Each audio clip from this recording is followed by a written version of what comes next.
everybody, today I'll be showing you how to build this kitchen right here in Royale High. It will cost a total of 78k diamonds and you will need the materials and sizing game passes in order to build it. And with that, let's get right into the video. So the first thing you're going to want to do is you want to pick out an area where you want your kitchen to be. I picked out this area by a window that I had previously created. It doesn't matter where you decide to put your kitchen, just as long as you have enough space to work with.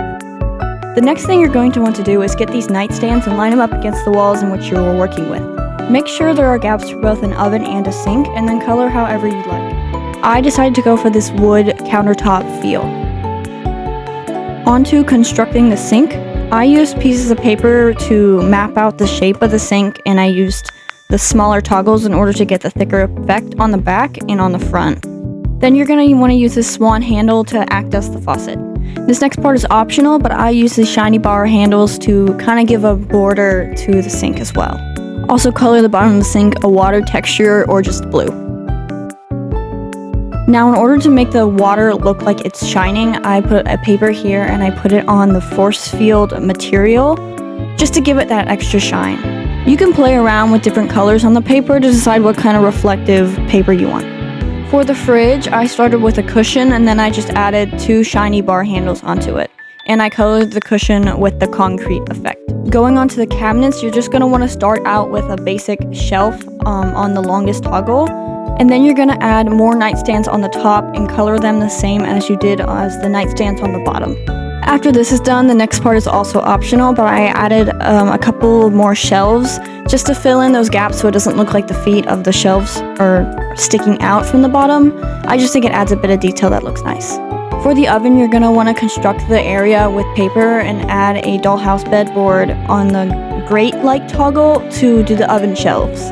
Make sure you add the paper on the sides of the oven as well, just so it's clean on whenever you look into it.